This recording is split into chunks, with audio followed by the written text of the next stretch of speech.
Hello. Class 11th physics motion in two dimension.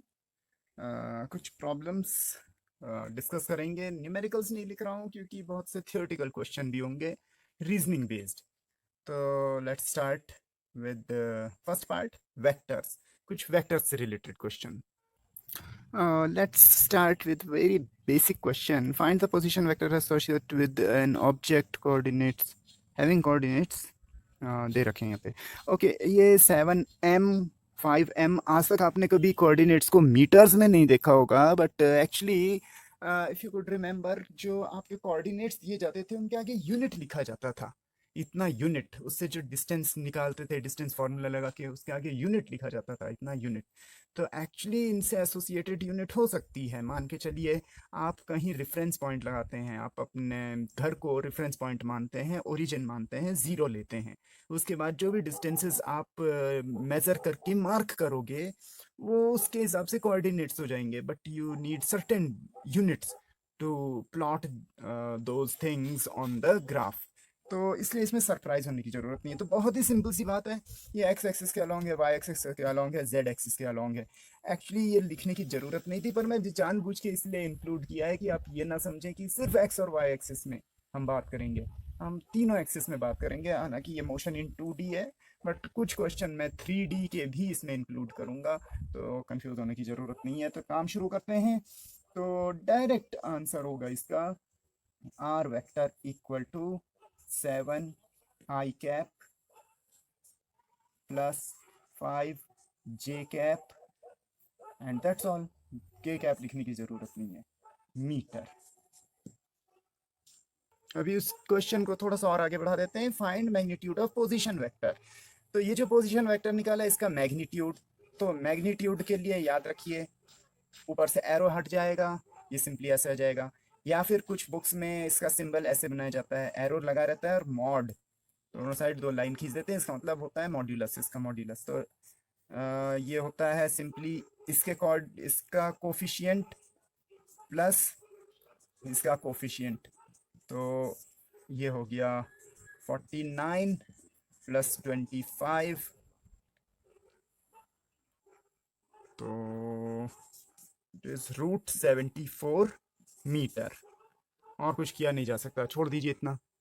Next, find position vector, find unit vector of this position vector. Unit vector निकालने का तरीका, this represents unit vector is equal to vector value upon its magnitude. What is vector value? It is 7i cap plus 5j cap upon magnitude is √74. That's all.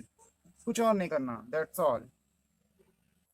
Next question, find a vector, a unit vector parallel to above obtained unit vector. अब थोड़ा सोचने की बात है। मान के चलिए ये था वो पॉइंट, ये था पोजीशन वेक्टर। तो जो पोजीशन वेक्टर की डायरेक्शन है एक्चुअली वही उसके यूनिट वेक्टर की भी डायरेक्शन होती है। यूनिट वेक्टर की ही डायरेक्शन इंडिकेट करती है कि उस वेक्टर की डायरेक्शन क्या होगी।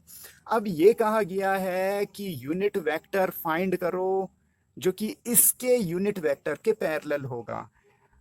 नाउ एक बहुत ही सिंपल सी बात मैं कहता हूँ। मान के चलिए ये ईस्ट डायरेक्शन है, यहाँ से ऑब्जर्व करने में इधर के लिए ईस्ट डायरेक्शन है। अगर मैं इसके पैरेलल एक लाइन खींचूं तो ये किस डायरेक्शन के लिए इंडिकेटेड है? Still it is along east direction. तो वैसे ही इस वेक्टर के जो पैरेलल, इस यूनिट वेक्टर के, इस वेक्टर के कहूं चाहे इस यूनिट वेक्टर के पैरेलल कहूं, जो कोई और वेक्टर अगर होगा तो उसकी डायरेक्शन भी वही होगी।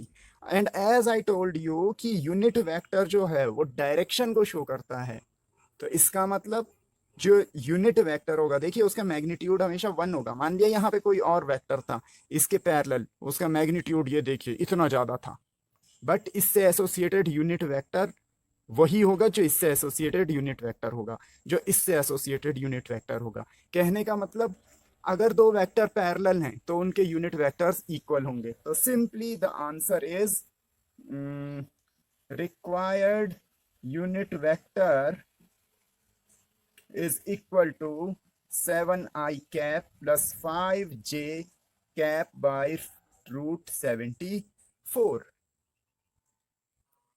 अब उसी क्वेश्चन में एक पॉइंट और, find a unit vector perpendicular to this vector in the same plane. Plane का मतलब आप लोग समझ रहे होंगे, ये अगर कोई वेक्टर था तो इस प्लेन में, इस प्लेन में जो वो वेक्टर होगा उसका, उसके परपेंडिकुलर एक वेक्टर ढूंढना है, जैसे कि ये, या जैसे कि ये।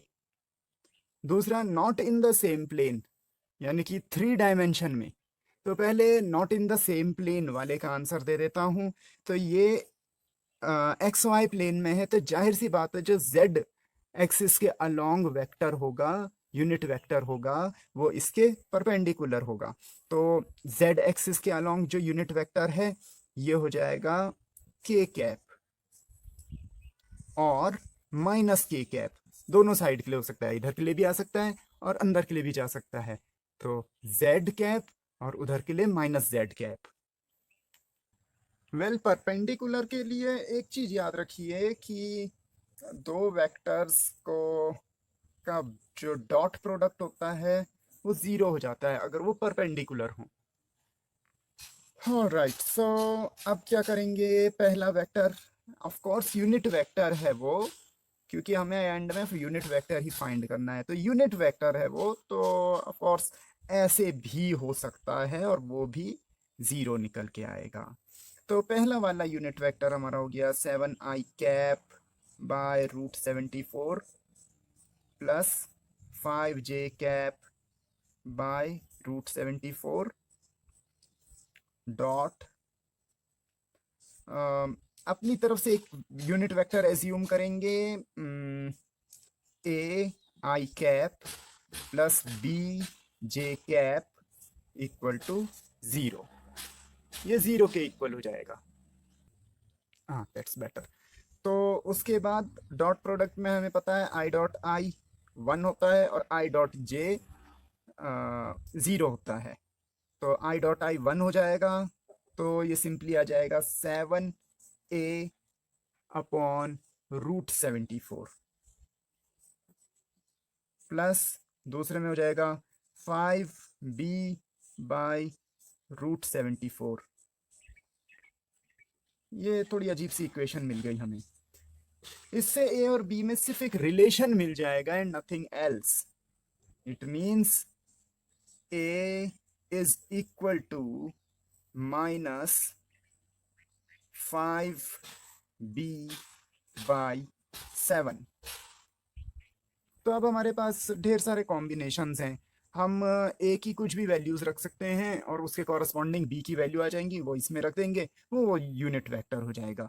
फॉर एन एग्जांपल मैं थोड़ा सा ये स्पेस भी यूज कर लेता हूँ एक एग्जांपल के लिए। ये आपके पास एक टूल आ गया। देखिए, ज़्यादातर एमसीक्यू में ऐसे क्वेश्चन आते हैं, आपको ये मिल गया, उसके बाद एमसीक्यू के साथ उन्हें कोरिलेट करके देख लो और इजीली आंसर निकाल लो। तो जैसे अगर मैं A1 लेता हूँ, तो ओ सॉरी B1 लेता हूँ, मेरे लिए आसान हो जाएगा। तो जो ए की वैल्यू हो जाएगी वो हो जाएगी -5/7। इन दैट केस जो वो यूनिट वेक्टर होगा, रिक्वायर्ड यूनिट वेक्टर, वो हो जाएगा -5/7 आई कैप प्लस जे कैप। ऐसे ही बहुत सारे कॉम्बिनेशन और हो सकते हैं। मेनली प्रोसेस याद रखिएगा कि अगर परपेंडिकुलर वेक्टर कभी फाइंड करना होता है तो ऐसे कंडीशन अप्लाई कर लेंगे और उसके बाद अगर ऑप्शंस में है तो निकाल लेंगे, और अगर ऑप्शन में नहीं है तो फिर अपने तरफ से आर्बिट्ररीली वैल्यूज रख के एक वेक्टर बना सकते हैं, क्योंकि वो एक एग्जाम्पल पूछ सकते हैं। अगर थियोरेटिकल क्वेश्चन होगा एग्जाम्पल पूछेंगे, एमसीक्यू होगा तो वहाँ ऑप्शन होगा जिसमें ये फिट बैठेगा, that will be the answer.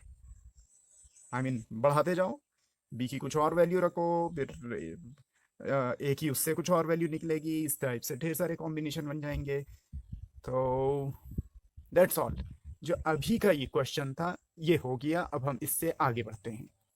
Okay, let's try another question. An object is moving in such a way so that its position changes from coordinate. अच्छा, इसमें साथ में ऐसे भी लिखा रहता है arbitrarily chosen origin. Origin select किया जाता है अपने मन से कहीं पे भी, और उसके बेसिस पे हम ये कोऑर्डिनेट सेट करते हैं। या फिर कभी मजबूरी होती है कि किसी फिक्स पॉइंट पे, किसी गिवन पॉइंट पे ही हमें कोऑर्डिनेट ओरिजिन लेना है। बट ठीक है, यहाँ पे कहीं पे ओरिजिन है और उसके रेस्पेक्ट में जो कोऑर्डिनेट्स हैं, पहले 3 मीटर -5 मीटर की पोजीशन थी, और फिर उसके बाद चेंज हो गया। इन 0.25 second find velocity. Actually velocity जो फाइंड करनी है, यहाँ केवल वेलोसिटी क्या रखी है, तो इन वेक्टर फॉर्म मैं उसमें एडिशनल जोड़ रहा हूँ, in vector form as well as magnitude. तो पहले हम वेक्टर फॉर्म में वेलोसिटी फाइंड करेंगे। उसके लिए करेंगे क्या, velocity equal to displacement upon time.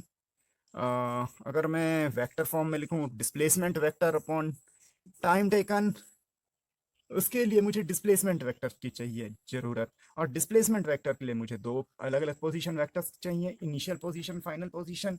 तो पहले इतना लंबा खींचने की वैसे ज़रूरत नहीं पड़ेगी, लेकिन फिर भी अभी स्टार्टिंग चल रहा है तो मैं हर एक पॉइंट क्लियर करूंगा। इनिशियल वेक्टर इससे बना लेंगे, 3 i cap -5 j cap. Okay, next RF final, 1 2 भी लिख सकते हैं, और इनिशियल फाइनल भी लिख सकते हैं, AB भी लिख सकते हैं।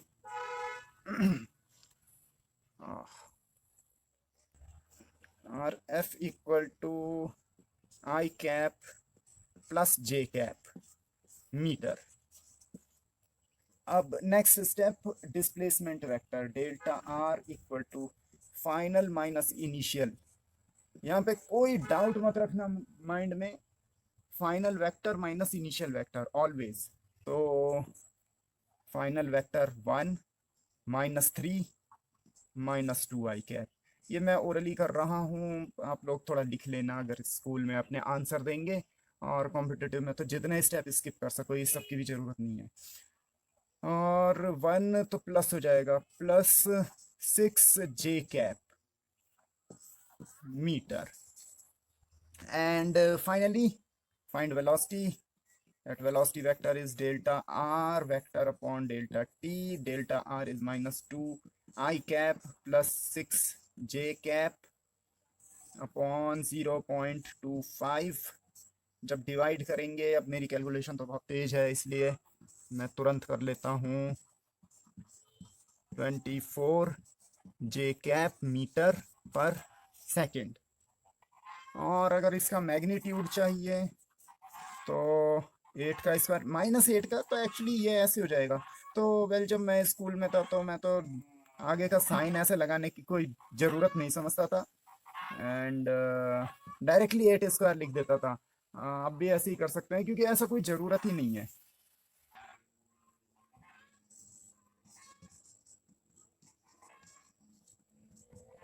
दोनों को जोड़ेंगे कितना, 640 हो रहा है आई होप। हाँ 640। इससे आगे आप खुद निकाल लीजिएगा। So here is a question, check which of the following is a unit vector। ऐसे क्वेश्चन बहुत से आते हैं यूनिट वेक्टर के बेसिस पे, पर कॉम्पिटिटिव में ऐसे बहुत कम आएंगे, स्कूल लेवल में आएंगे ज़्यादा। तो आपको सीधे इनका मॉड निकालना है, जो 1 आ जाएगा जिसका आंसर वो यूनिट वेक्टर होगा, जिसका नहीं आएगा वो नहीं होगा। तो प्रोसेस आपको पता होना चाहिए। इनमें से एक मैं कर देता हूँ, ये वाला। तो सी का यूनिट वेक्टर फाइंड करने के लिए सी का मॉड निकाल लेंगे, और सी का मॉड क्या होगा, √2² +-1²। नेक्स्ट टाइम मैं डायरेक्ट 1² कर दिया करूँगा। 4 + 1 that is √5, which is not equal to 1, so it is not unit vector, not a unit vector। Okay, तो ये क्वेश्चन आप खुद ट्राई कीजिएगा। अगर कोई प्रॉब्लम आए इसमें तो कमेंट में मुझे लिख दीजिएगा, अपकमिंग वीडियोस में इनका सॉल्यूशन भी डाल दिया जाएगा।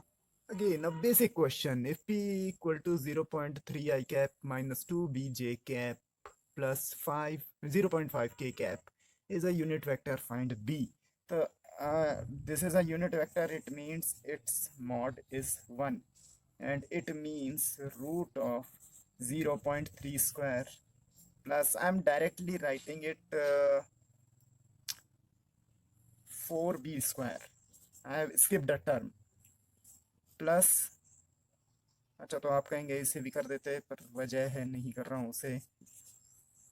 स्क्वायर ले लेंगे दोनों साइड, इधर 1 ही रहेगा, इधर 3 3 सा 9, बट 0.09 का स्टूडेंट अभी भी इसमें कंफ्यूज होते हैं। 4b स्क्वायर प्लस 0.25 कितना हो जाएगा 34।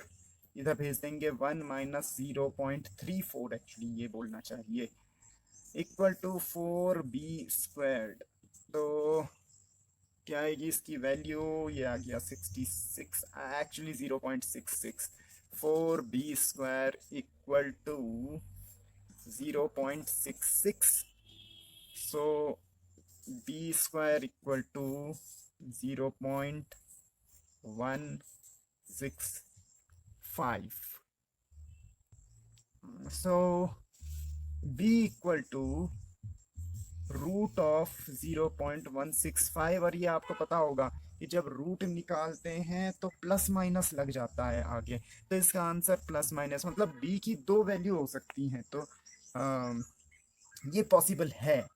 तो प्लस माइनस हम लगाएंगे रूट जब भी निकलता है, ज़्यादातर हम इग्नोर कर देते हैं, पॉजिटिव वैल्यू ले लेते हैं, बट रिमेंबर दिस थिंग, ताकि सरप्राइज ना मिले कभी आगे। वेल इसका रूट, दो प्लेस इधर जाएंगे, 16.5 का रूट, 16 का 4 होता है, अप्रोक्सीमेटली 4.1 होगा। आप लोग ट्राई करके देख लेना इस चीज को। ओ सॉरी, 4.1 होगा, लेकिन ये तो 0.165 है। ये आएगा 0.41, देख लीजिएगा, 0.40 समथिंग आएगा, तो राउंड ऑफ करके 0.30 मीटर पर second at an angle 30 degree, 37 degree कर देते हैं। 37 डिग्री, इसमें जो साइन 37 होता है इट इज 3/5, और कॉस 37 होता है इट इज 4/5। तो इसे रिजॉल्व करना है along X axis, along Y axis. Rectangular coordinates इन्हें कहते हैं, और अगर हम सिंपली कंपोनेंट्स कहें तो कह सकते हैं, बट कंपोनेंट्स कुछ भी हो सकते हैं, इसको कितने भी पार्ट्स में स्प्लिट किया जा सकता है और उनका टुगेदर जो एक इफेक्ट बने वो इसके बराबर हो जाए। बट यहाँ पे रेक्टेंगुलर कोऑर्डिनेट्स है, एक के साथ एंगल है और दूसरे के साथ निकाल सकते हैं सब्ट्रैक्ट करके, बट जो गिवन होता है। तो यहाँ पे मैं सिंपल, बहुत ही सिंपल वर्ड्स में एक चीज कहता हूँ, जिसके साथ एडजेसेंट एंगल बन रहा है, जिसके साथ एंगल का मेजरमेंट हमें मिल रखा है, वो वाला कंपोनेंट कॉस होता है। ये सीधे सीधे v कॉस थीटा हो जाएगा।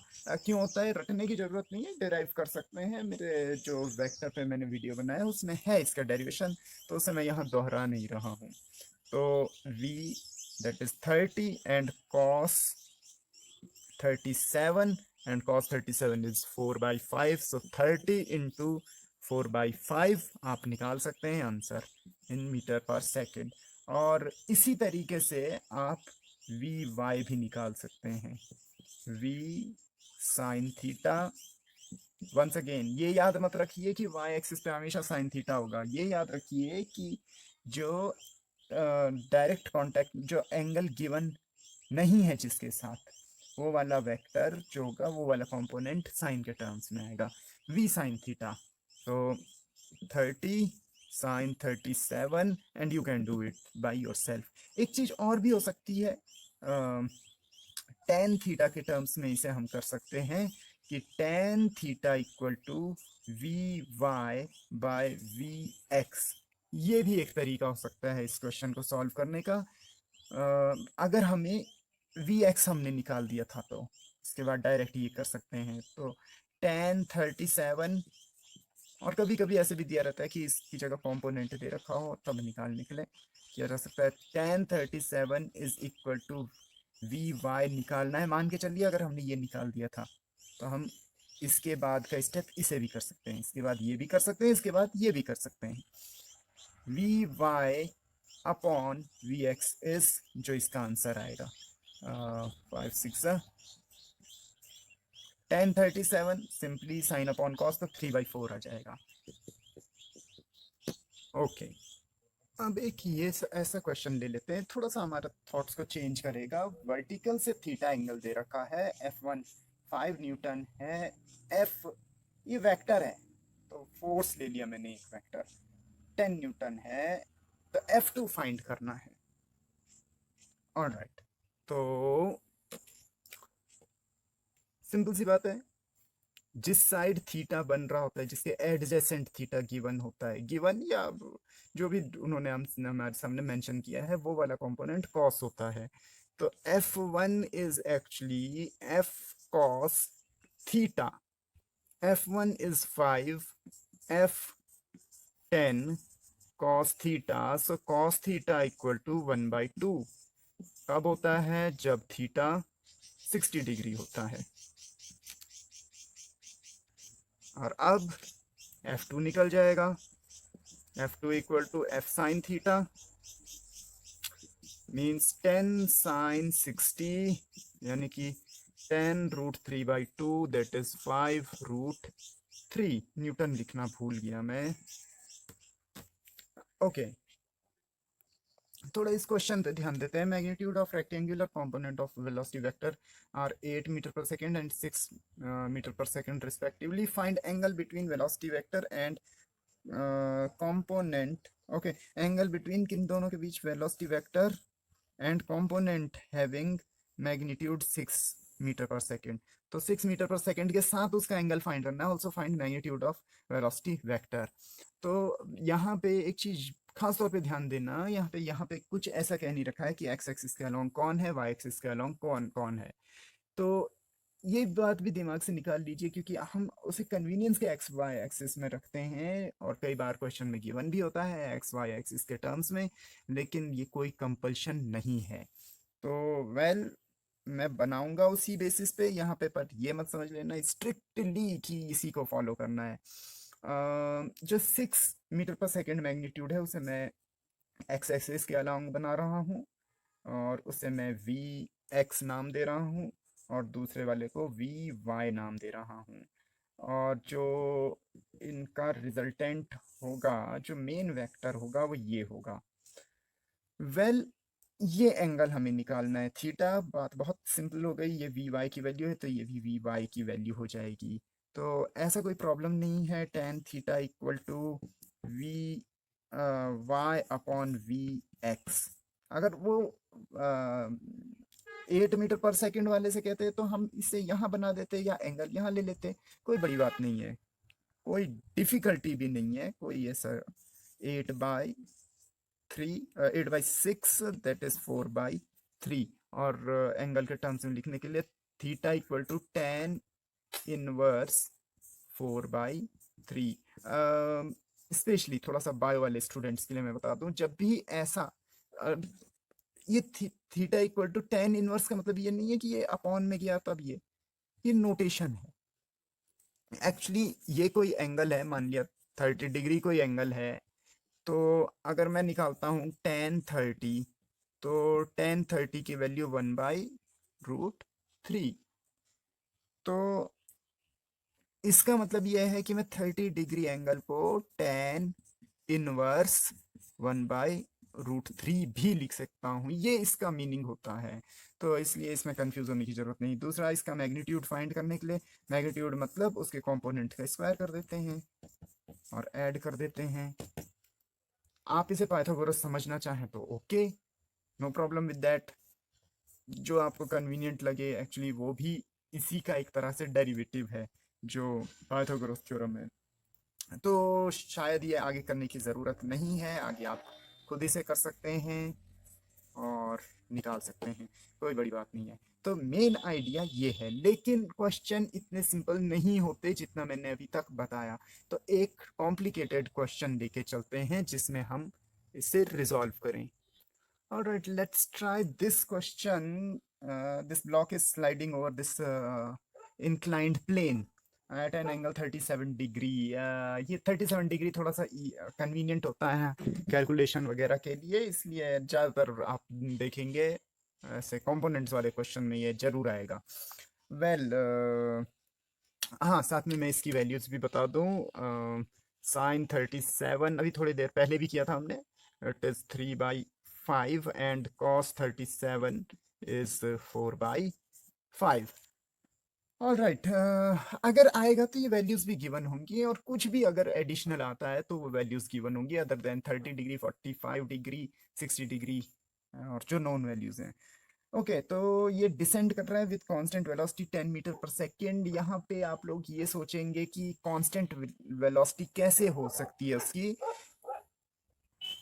क्योंकि स्लाइड करते हो तो उसकी स्पीड बढ़ती जाएगी, एक्सेलरेशन ड्यू टू ग्रेविटी भी तो लगेगा। लेकिन ये मान के चलिए कि जिस तरीके से वो स्लाइड हो रहा है, उसके वेट की वजह से वो स्लाइड होता जा रहा है, तो इस पर फ्रिक्शनल फोर्स भी लग रहा है, और दोनों इस टाइप से बैलेंस हो रहे हैं कि वेलोसिटी कांस्टेंट है, वेलोसिटी अब बढ़ेगी नहीं। तो बस अब और कॉम्प्लिकेशन ना रखते हुए सीधे ये रखते हैं कि ये कांस्टेंट वेलोसिटी से स्लाइड कर रहा है। हमें ये बताना है कि एक ऑब्जर्वर जो इसे इसके सिर्फ वर्टिकल मोशन को ऑब्जर्व कर रहा है, यहाँ से स्टार्ट किया और यहाँ तक ऐसे, तो उसके लिए ये जो ब्लॉक है ये किस वेलोसिटी से नीचे के लिए आ रहा है, मींस उसे इसकी vertical velocity, vertical Y axis कर देते हैं, ये उसे फाइंड करना है। क्वेश्चन ऐसा हो सकता है, block is sliding with constant speed 10 metre पर second at an inclined plane of angle 37 degree with horizontal, so with what velocity could an observer observe its vertical velocity? तो वर्टिकली वो किस किस वेलोसिटी से नीचे आ रहा है, क्योंकि तो इधर जा रहा है, इधर जा रहा है, एक्चुअली वो आगे भी बढ़ रहा है, कोई यहाँ से भी देख रहा होगा तो हॉरिजॉन्टली किधर कितना जा रहा है। तो अब केवल अभी मैं वर्टिकल की बात करूंगा, हॉरिजॉन्टल आप खुद निकाल लीजिए। तो इसमें उसकी वेलोसिटी के कंपोनेंट्स बनाने पड़ेंगे, रेक्टेंगुलर कंपोनेंट्स वंस अगेन। तो इसके रेक्टेंगुलर कंपोनेंट क्या होंगे, एक तो हम ये कर देते हैं जो हमें चाहिए, और एक इसके परपेंडिकुलर हो जाएगा इधर, ये वाला हमें नहीं चाहिए, हमें ये वाला कंपोनेंट चाहिए क्योंकि इसी को ऑब्जर्वर ऑब्जर्व कर रहा है। अब ये कंपोनेंट कितना होगा, ये पता लगाने के लिए हमें ये एंगल पता होना चाहिए या ये एंगल पता होना चाहिए, दोनों में से कोई भी एक एंगल पता चल जाए तो फिर हमारा काम बन जाएगा। ये 37 डिग्री है तो ये 37 डिग्री होगा, दैट्स ऑल। तो इस साइड का कंपोनेंट कॉस में आएगा तो ये वाला कंपोनेंट साइन में आएगा, दैट्स इट, कोई भी कॉम्प्लिकेशन नहीं था।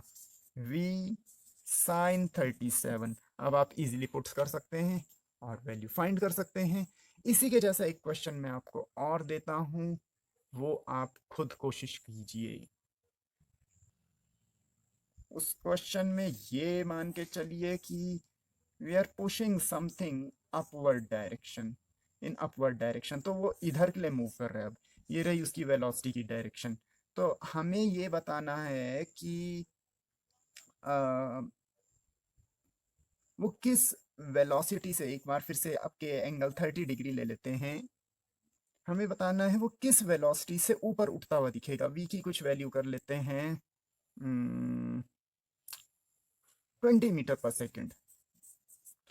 तो इसे रिजॉल्व करना पड़ेगा, तो हमें upward, once again V Y ही मान लेते हैं कि वी वाई निकालना है। तो वी वाई निकालना है तो ये कंपोनेंट निकालना है, ये वी वाई हो गया, एक और कंपोनेंट होगा ये वी एक्स होगा।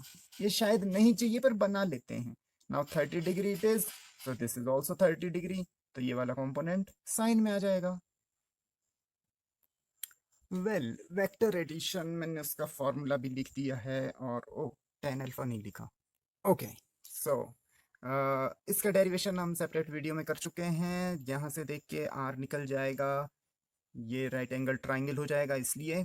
और टेन अल्फा, अल्फा को क्या चीज़ है, ये इस वेक्टर के साथ का एंगल है। अभी जैसे हमने कंपोनेंट वाले में किया था, लेकिन वो कंपोनेंट थे उसके, ये कोई दो वेक्टर हैं जो मिलके ये रिजल्टेंट दे रहे हैं। वो सिंपली एक एक पर्टिकुलर एक वेक्टर था, और उसे हमने रिक्वायर्स पर आवर रिक्वायरमेंट दो पार्ट में स्प्लिट किया था।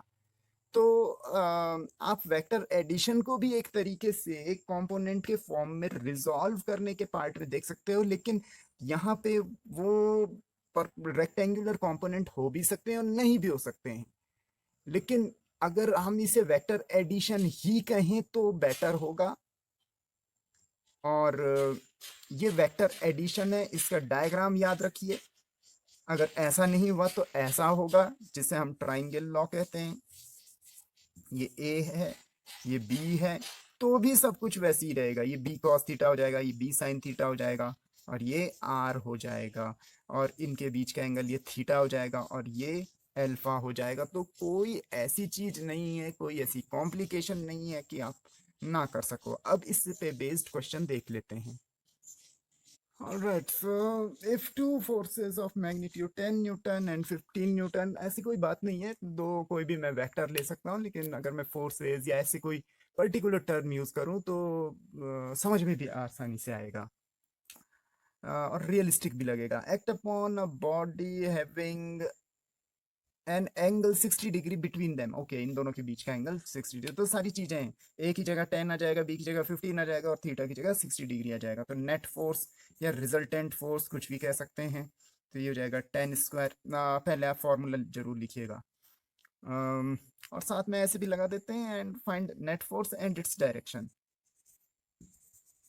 तो डायरेक्शन के लिए हम ये कहेंगे कि 10 न्यूटन फोर्स के साथ वो इतना एंगल बनाता है, या 15 न्यूटन फोर्स के साथ वो इतना एंगल बनाता है, उसे हम देख लेंगे। 10 square plus 15 square plus 2 into 10 into 15 cos 60। Cos 60 1/2 होता है, 1/2 से 2 कैंसिल हो जाएगा। तो आगे कैलकुलेशन है, आई होप आप लोग इजीली कर लोगे, जितना भी आएगा उतना न्यूटन। और जहाँ रही बात एंगल की, तो उसके लिए पहले डायग्राम बना लेंगे। तो मान लिया मैं 10 न्यूटन वाले के साथ एंगल निकाल रहा हूँ, तो 10 अल्फा जो हो जाएगा, अ, ये जो ए वेक्टर है, इसे मुझे तब 10 मानना पड़ेगा। तो फॉर्मूले में क्या चेंज आएगा, बी यानी कि 15 कॉस 60 अपॉन 10 प्लस 15 साइन 60। इसे सॉल्व करेंगे, 10 अल्फा आ जाएगा, उससे अल्फा निकल जाएगा। ऑलराइट, तो इस क्वेश्चन के लिए पहले वेक्टर एडिशन में फॉर्मूला ये 10 अल्फा का। 10 अल्फा क्या चीज है, जो कई बार पूछ लिया जाता है कि वो जो रिजल्टेंट है वो किसी पर्टिकुलर गिवन वेक्टर के साथ कितना एंगल बनाएगा। तो अभी देखो, जैसे यहाँ पे क्या रखा है, एंड फाइंड डायरेक्शन। ऐसा कर देते हैं, विद 10 न्यूटन जो रिजल्टेंट आएगा वो 10 न्यूटन के साथ कितना एंगल बनाएगा। तो ओके, स्टार्ट करते हैं। F इक्वल टू, डायरेक्ट सारी वैल्यूज गिवन है, तो आप पुट करते जाएंगे। ए स्क्वायर मतलब 10 स्क्वायर, बी स्क्वायर मतलब 15 स्क्वायर, प्लस 2ab। 2a है 10, बी है 15, एंड कॉस 60। कॉस 60 हो गया 1/2, 1/2 से 2 कैंसिल हो जाएगा, ये आएगा हमारा 100 प्लस 225 प्लस 150। इसे सॉल्व करके आपका आंसर आ जाएगा। रही बात कि वो कितना एंगल बनाएगा, तो 10 अल्फा करके निकाल लेंगे। देखिए, कभी भी ये क्वेश्चन आएगा, आप ये डायग्राम बना लेना। ये बना लिया, या फिर ट्राइंगल लॉ वाला बना लिया। और रिमेंबर वन थिंग, जिसके साथ पूछेंगे वो, तो बी वेरी ट्रिकी, उसे आप नीचे बना लें।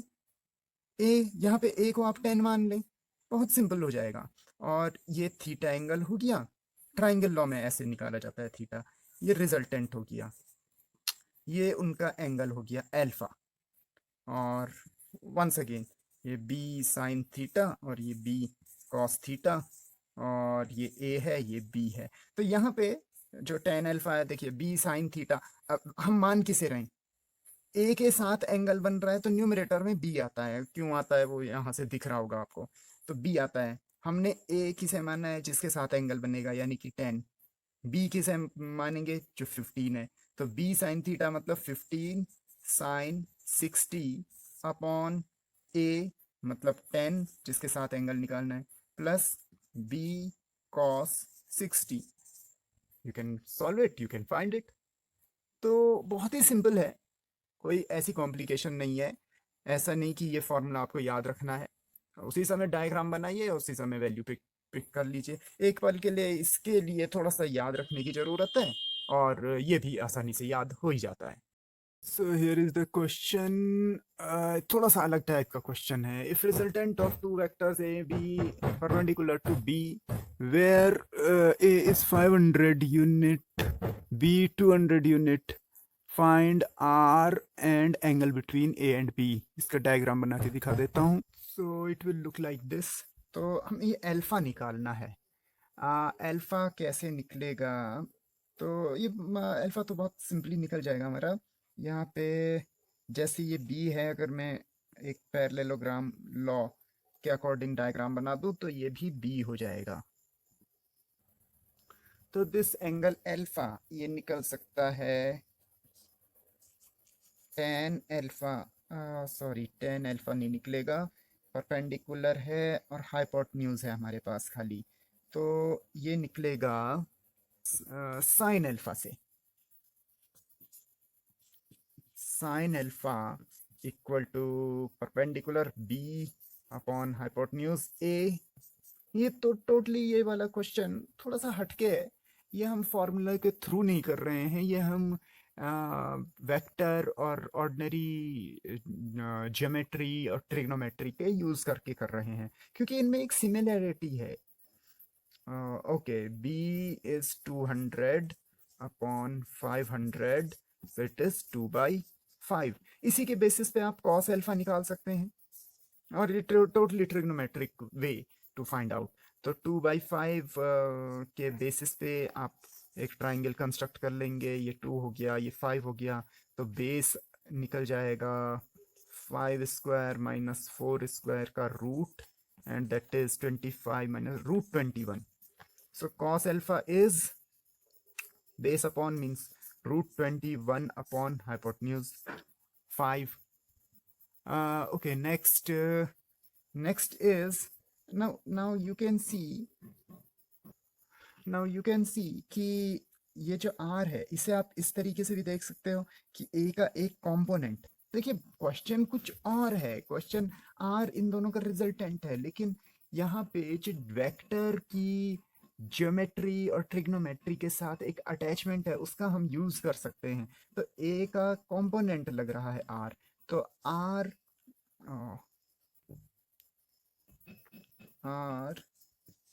दूर से पकड़ना पड़ रहा है, equal to a cos alpha. तो a कितना है 500 and cos alpha root 21 upon 5, that is 100 root 21 units.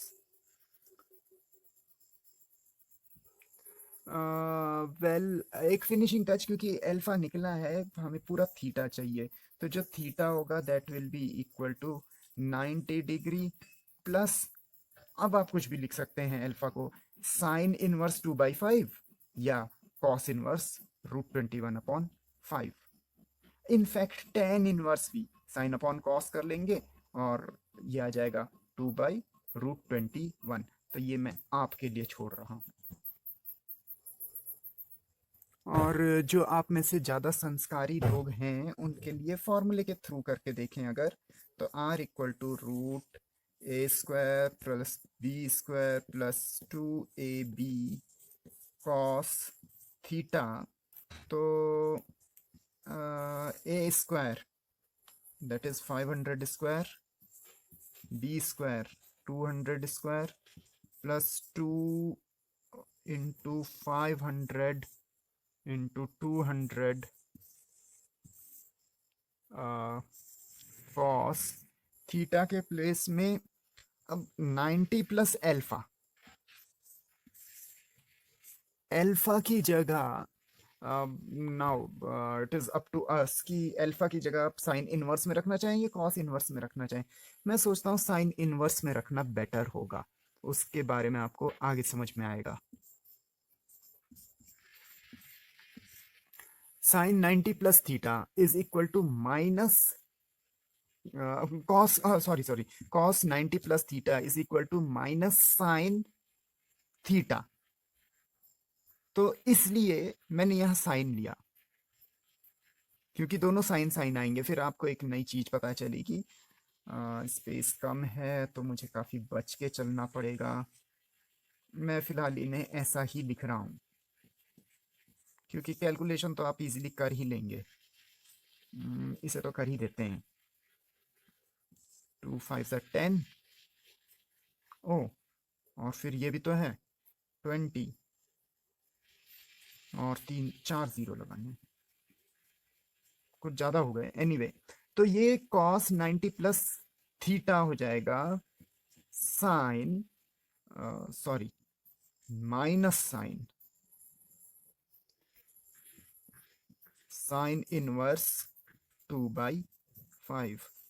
बहुत कॉम्प्लिकेशन हो गई। मैं एक लिख देता हूँ यहाँ पे कि sine 90 plus theta equal to cos theta, लेकिन cos 90 plus theta equal to minus sine theta, जो कि यहाँ पे यूज हुआ है माइनस साइन थीटा। ये माइनस आगे चला जाएगा तो, और साइन ऑफ साइन इनवर्स ये कैंसिल हो जाते हैं, यहाँ सिर्फ 2/5 बचेगा। तो व्हाट नेक्स्ट? 500 स्क्वायर खुद कर लीजिएगा, 200 स्क्वायर खुद कर लीजिएगा, minus, Y minus, because of this, minus 2 के पीछे 5 0 इंटू 2/5। अब आप खुद सॉल्व कर सकते हैं, इसका आंसर कमेंट में बता दीजिएगा। ऑलराइट, क्वेश्चन कुछ भी हो सकते हैं। एक मेरा काफ़ी फेवरेट क्वेश्चन है, A equal to P plus Q, B equal to P minus Q, R equal to दोनों का resultant R equal to 3p square plus Q square, find angle between A and B. तो direct related formula put कर देते हैं।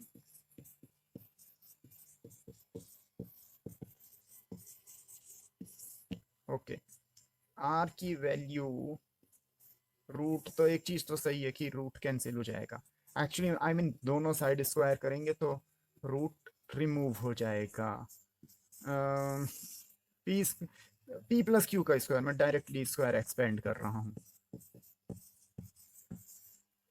और वैसे ही यहाँ पे एग्जाम में भी कर सकते हैं, इतना ज़्यादा खींचने की ज़रूरत नहीं होती। क्यों अच्छा सा नहीं लग रहा, आप लुकिंग गुड। और plus 2p plus Q, p minus Q shortcut मारें? नहीं, नहीं मारते, बहुत ज़्यादा शॉर्ट हो जाएगा। p minus Q and cos theta, Q नहीं लग रहा, ये थीटा लग रहे हैं, cos theta. Okay, so squaring both sides, 3p squares plus Q square. Student I repeat, ये लिखने की ज़रूरत नहीं होती, स्क्वायरिंग बोथ साइड वगैरह वगैरह, ये चीज़ें हाई स्कूल लेवल तक टीचर्स ने बहुत परेशान किया रहता है ये बोल बोल के। तो कुछ स्टेप्स आप स्किप कर सकते हो, बट बहुत एसेंशियल स्टेप्स जो होते हैं जिनमें एक्सप्लेनेशन की ज़रूरत होती है, उन्हें आप हटा नहीं सकते। ये कट जाएगा, plus 2p square minus Q square cos theta.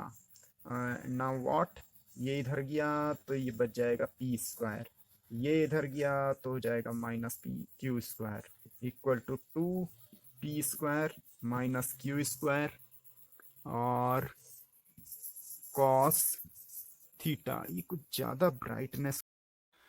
All right, so next question, it is mostly based upon the vector subtraction. Two vehicles are moving perpendicular to each other with velocity 10 meter per second each. Find velocity by which one is moving away from other. अभी मैंने question को ज़्यादा complicated नहीं बनाया है, पर इससे next question में थोड़ा सा कॉम्प्लिकेशन बढ़ेगा। तो पहले इसका एक डायग्राम बना लेते हैं। ये रहा पहला vehicle, late us suppose V A velocity, and ये रहा दूसरा व्हीकल वी बी वेलोसिटी। तो एक दूसरे के नज़रिए में, तो इसका मतलब ये है हमें निकालना है velocity of, let us suppose A with respect to B. दोनों सेम वेलोसिटी से ही जा रही हैं और एक का दूसरे के रेस्पेक्ट में फाइंड करना है, तो ऐसा कोई चैलेंज है नहीं इसमें। तो इसे फाइंड करने के लिए हमें करना पड़ेगा V A minus V B. तो अगर वेक्टर वाइज एक डायग्राम बना देते हैं तो माइनस वी बी मीन्स, इसे थोड़ा डॉटेड लाइन से बना देता हूँ ताकि एक डिस्टिंक्शन रहे, we B.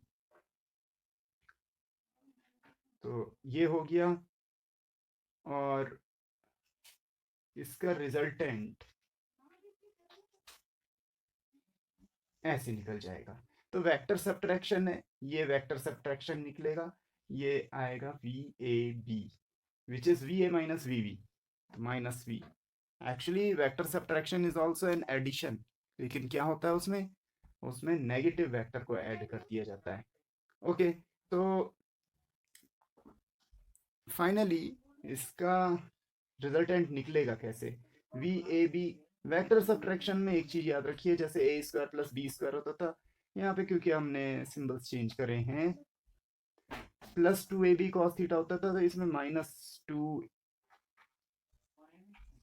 A B cos, और दोनों के बीच एंगल कितना है 90, यहाँ पे नहीं, यहाँ पे लेंगे, अभी भी 90 ही है, तो ये जीरो हो जाएगा। तो केवल ये V A square plus V B square हो गया, ten square plus ten square, तो ये हो जाएगा 10√2 मीटर पर सेकेंड।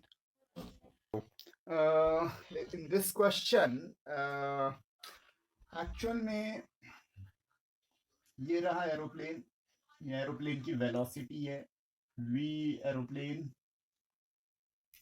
और ये मीटियोर की वेलोसिटी है वी मीटियोर, और जो पैसेंजर ऑब्जर्व करेगा, वेलोसिटी ऑब्जर्व्ड, रिलेटिव वेलोसिटी, अच्छा velocity observed by passenger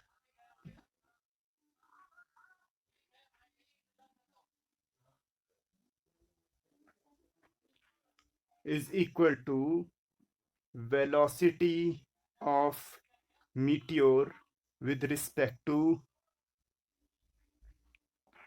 aeroplane,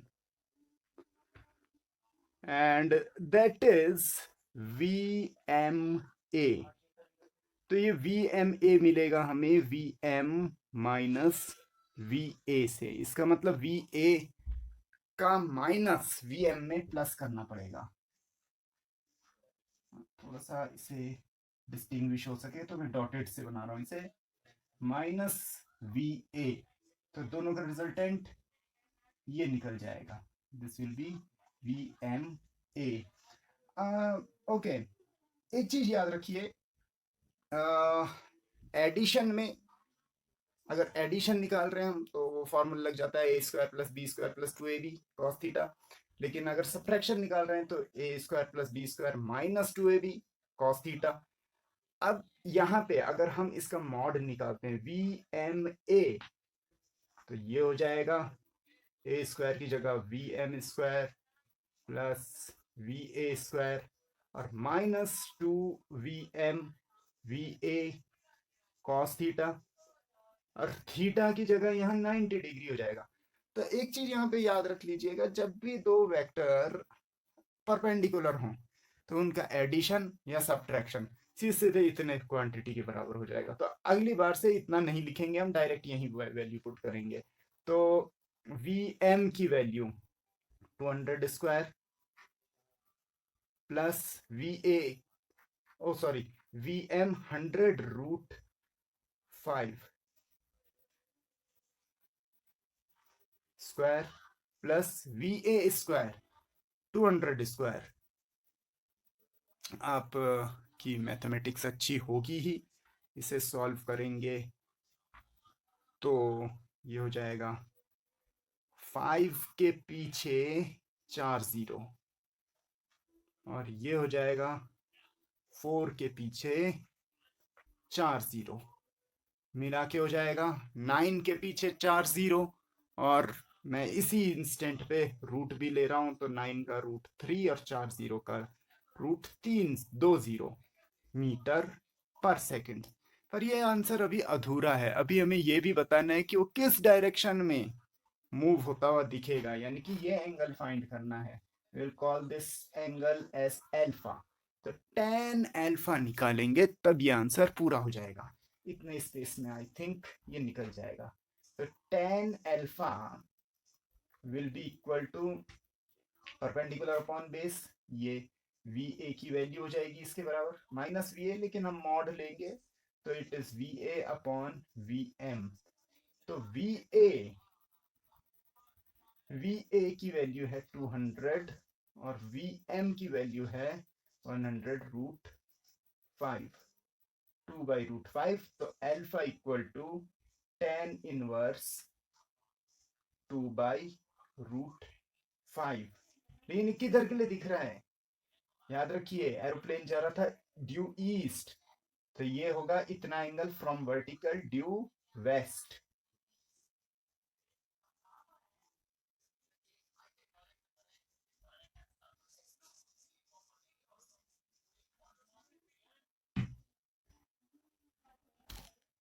I have three questions which I have found very interesting one.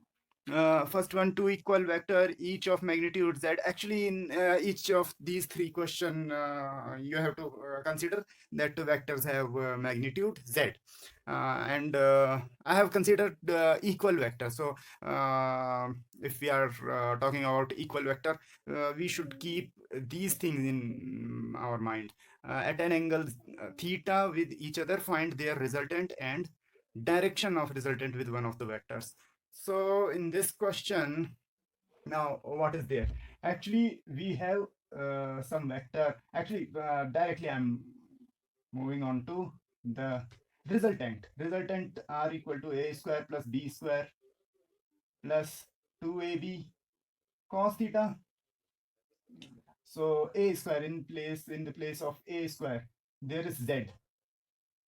Actually, whatever is given in the question, we have to put that z to z square. AB, both are z, so cos theta. Next, so it will be z to z square and 2z here. So we can take that 2z common, 2z square common. And what actually I have skipped the term 2z square. I have taken entire 2z square common. So here there will be 1 and here there will be cos theta. We can leave the answer here, but if we would leave the answer here, then what is the use of mathematics then? Cos 2 theta, we can write something else for that. What we can write? 1 plus 2 cos square theta by 2 minus 1. How this formula has came? Actually, cos 2 theta has several formulae. I am writing here. Later on, I will rub it out. Cos 2 theta equal to cos square theta minus sine square theta, and then 2 cos square theta minus 1, and then 1 minus 2 sine square theta. Now, in case of cos theta, what we can do, we can write it like cos 2 into theta by 2, and then we could expand it like this. So here this part of formula is used. So 1 and 1 will get cancelled. Now there is 2 into 2. Now this is direct, nothing more is there. 2 cos square theta, oh sorry, z square. So 2 single 2 will come out, z square, z will come out, and cos theta by 2. That will be the resultant. And what will be the direction? So if we are talking about, so for direction, always remember this diagram, either this or that other one of parallelogram law. So here tan alpha will be b sine theta upon a plus b cos theta. So using this, what will we have? Tan alpha equal to b, that is z sine theta upon z plus z cos theta.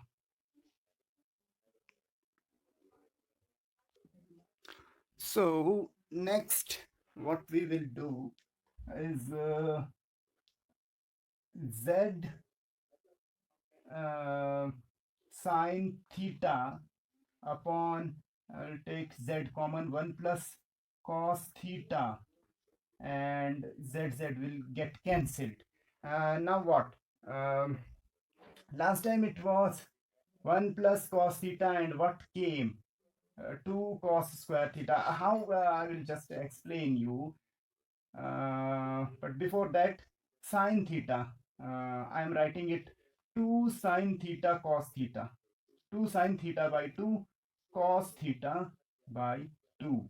You know, sine 2 theta has formula 2 sine theta cos theta. So in the same way, if it is sine theta, so we can write it sine 2 sine theta by 2 cos theta by 2. Actually, what we are doing, earlier I split this cos theta as I was considering it as this. So also this time I am considering it like this and fitting it into the formula. And in the denominator, I will write it like this: cos square theta by 2 minus 1. 1 will get cancelled. What will be left over there? Sine theta by 2 cos theta by 2 upon 2 cos square theta by 2. So cos and 1 power will get cancelled, 2 will get cancelled. Only what will be left? Sine upon cos, and sine upon cos is tan. That is tan theta by 2. Tan alpha equal to tan theta by 2. It means alpha equal to theta by 2. The conclusion is, if two vectors are equal in magnitude, then their resultant will be twice of the vector multiplied by cos of angle between them, half of the angle between them. So if let us suppose two vectors having magnitude 10, so their resultant will be 2 into 10, and if they are at an angle 60 degree, then 2 into 10 cos 30 degree will be the resultant. So shortcut. You can directly use this also, or you should just keep this thing in your mind to cross check it. And here the angle, what will the resultant angle? The angle will be the angle bisector. So if these are two vectors, so their angle bisector will be the resultant. This is theta and this is theta by 2, which is alpha.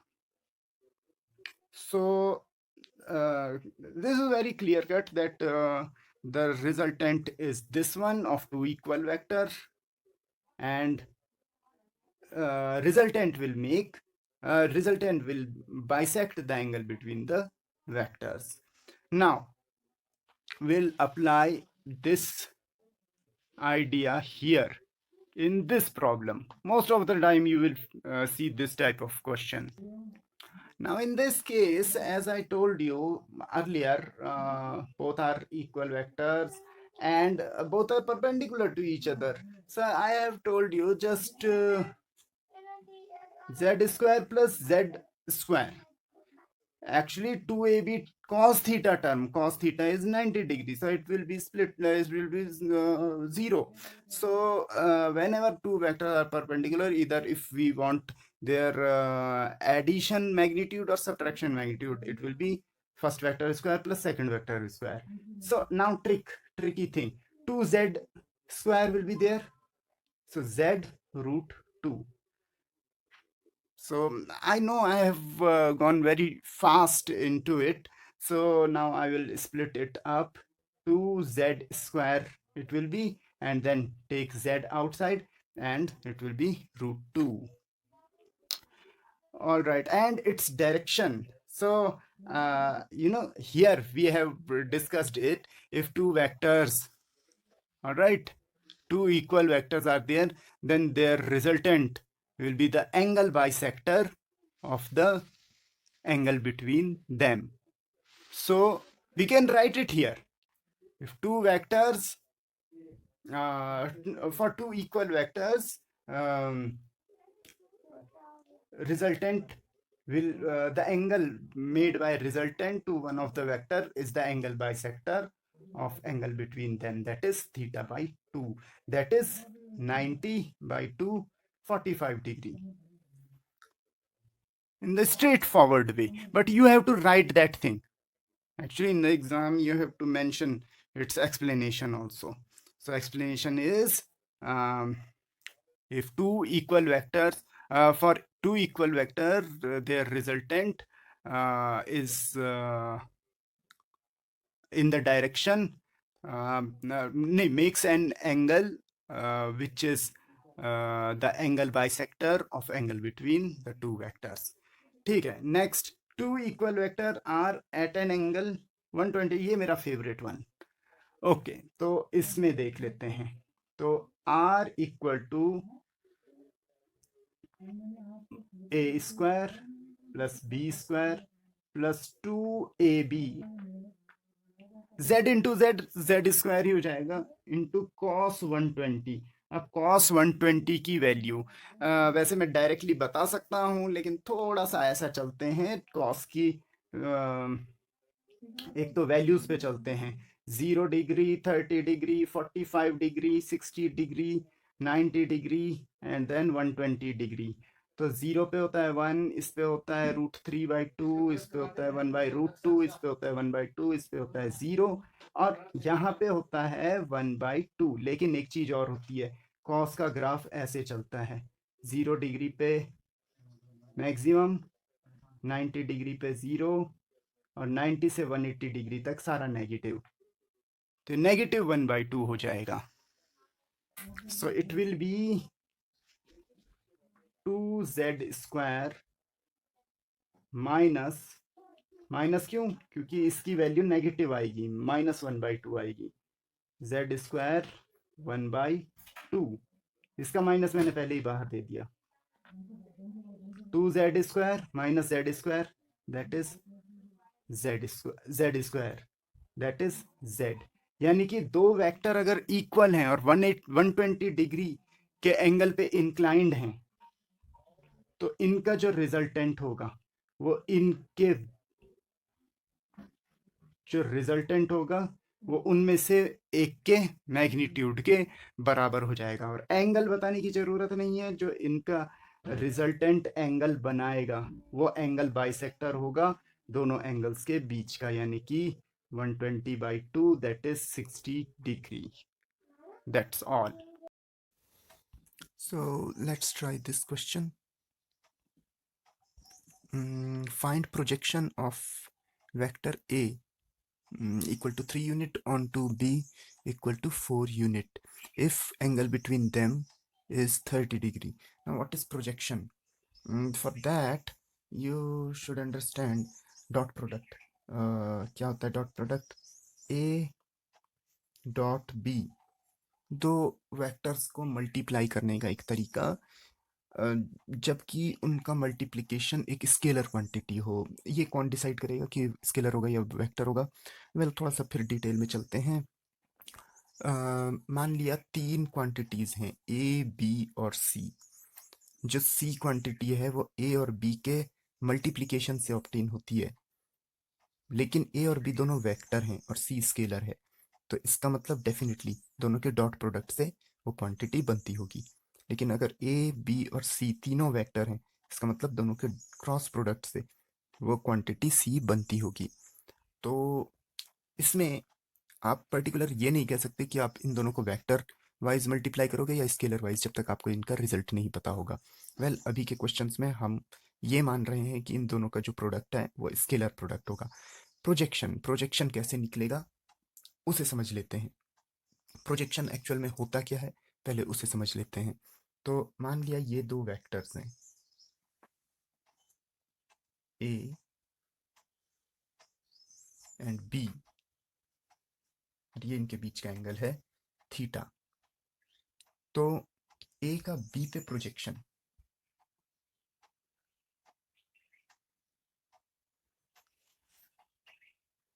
इस vector के उस component के बराबर होगा जो इस दूसरे vector के अलोंग है। इट मींस एक और रिजॉल्व कर लें अगर दो पार्ट में, दो कंपोनेंट में, तो एक कंपोनेंट हो जाएगा ए साइन थीटा और दूसरा हो जाएगा ए कॉस थीटा। तो यहाँ पे जो इसका कंपोनेंट होगा दैट विल बी, जो इसका प्रोजेक्शन होगा, required projection is equal to A cos theta. लेकिन इसे हम ऐसे भी कर सकते हैं इसे फाइंड करने का एक दूसरा तरीका भी है। Also required projection is equal to A dot B upon, ओ इन दोनों के ऊपर ऐसे लगाएंगे, अपॉन ए का प्रोजेक्शन है अपॉन में B. So A dot B का एक्सपेंशन होता है A B cos theta upon B. आप यहीं से देख सकते हैं ए कॉस थीटा के बराबर आया है ये। और लंबा खींचना चाहो तो यहाँ वैल्यूज पुट कर लो और आपको वैल्यू मिल जाएगी। So what is projection? Actually एक वेक्टर का दूसरे के अलोंग कंपोनेंट। और अगर हम इसे डॉट प्रोडक्ट की फॉर्म में देखें, ये क्या है? Actually like A dot B equal to A B cos theta. तो अगर हम ए का बी पे प्रोजेक्शन देखते हैं देन इट विल बी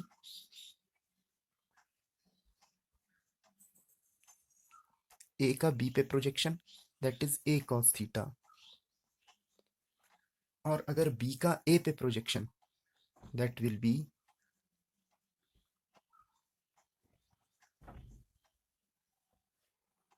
तो बेटर ये है कि आप ये याद रखें, अगर ए का प्रोजेक्शन चाहिए तो ए कॉस थीटा हमें चाहिए। अब चाहे वो हमें ए कॉस थीटा डायरेक्ट मिल रहा हो या फॉर्मूले में अप्लाई करके मिल रहा हो, और बी का प्रोजेक्शन चाहिए तो बी कॉस थीटा चाहिए। तो वंस अगेन चाहे वो हमें डॉट प्रोडक्ट से मिल रहा हो और चाहे वो हमें डायरेक्ट मिल रहा हो, लेकिन जो ये प्रोजेक्शन होता है ये भी एक वेक्टर होता है। तो फिर इसकी डायरेक्शन क्या होती है? बी कॉस थीटा या ए कॉस थीटा जो हम निकाल लेंगे वो तो एक न्यूमेरिक वैल्यू होगी। जैसे यहाँ पे निकाल लें अगर हम, तो A is 3, you B is 4 cos 30 and upon B की वैल्यू 4। इसे सॉल्व करके आपका आ जाएगा 3√3/2 यूनिट्स। लेकिन ये डायरेक्शन के बारे में नहीं पता चल रहा। हालांकि जो प्रोजेक्शन होगा that will B along other vector, लेकिन अगर इसे हमें वेक्टर फॉर्म में चाहिए इसकी रिप्रेजेंटेशन, तो एक और क्वेश्चन ट्राई करके देखते हैं।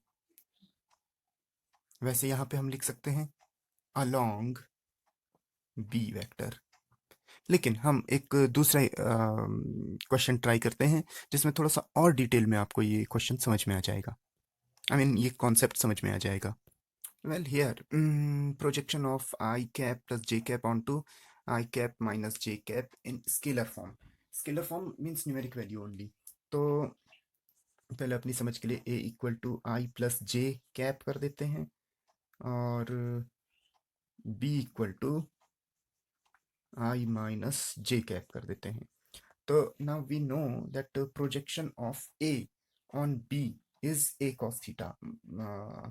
लिख सकते हैं projection of a on b is a cos theta, scalar form में निकाल रहे हैं अभी, a cos theta and that is equal to a dot b upon b, and now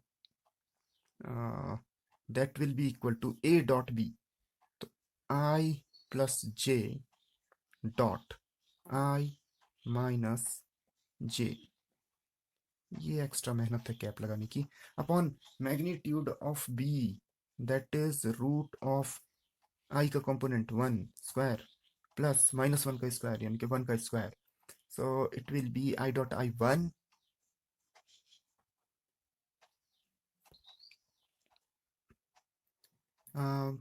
I dot j 0, j dot I 0, j dot j 1 upon root 2 that is 0।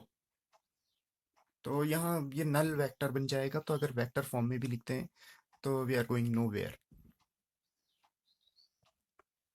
ये scalar form हो गया। और अगर वेक्टर फॉर्म में लिखते तो इसके साथ एक यूनिट वेक्टर और लग जाता।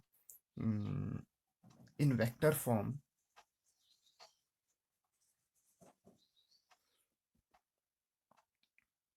ये हो जाता 0 और into unit vector of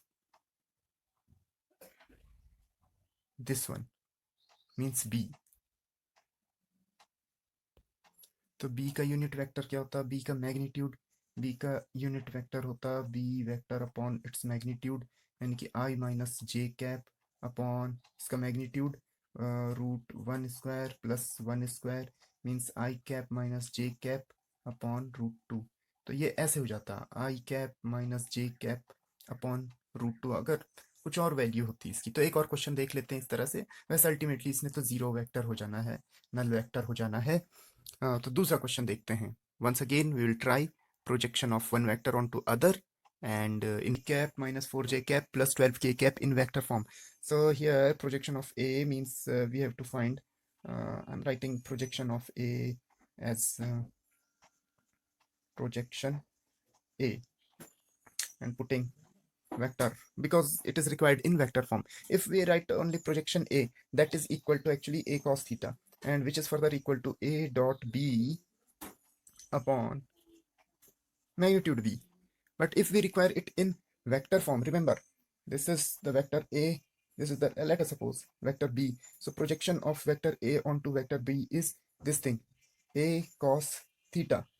Now it is along the direction of B, so in vector form we have to multiply it with unit vector of B. What is unit vector of B? It is vector value upon magnitude. So B into B, that will be B square. Now we have to put the value, but before that we require to find magnitude of B. So magnitude of B, how will we find magnitude of B? So here it is root of 3 square, that is 9, 4 square, that is 16, 12 square, that is 144. It is 169 and it is 13. Okay, so B is 13. Now A dot B, 5I cap minus J cap dot 3 I cap minus 4 J cap plus 12 K cap upon B square, 13 square, and multiplied with B vector. Right now I'm writing only B vector. We know its value, so there's nothing more to talk about it. Okay, there's some separate work. I will be multiplied with I. So 5 3 is a 15, J with J, 1 4 is a 4, and nothing else. Now B vector, 3I cap minus 4J cap plus 12K cap upon 169, and that's all. 19 upon 169, 3I cap minus 4J cap minus 12, oh sorry, plus 12K cap.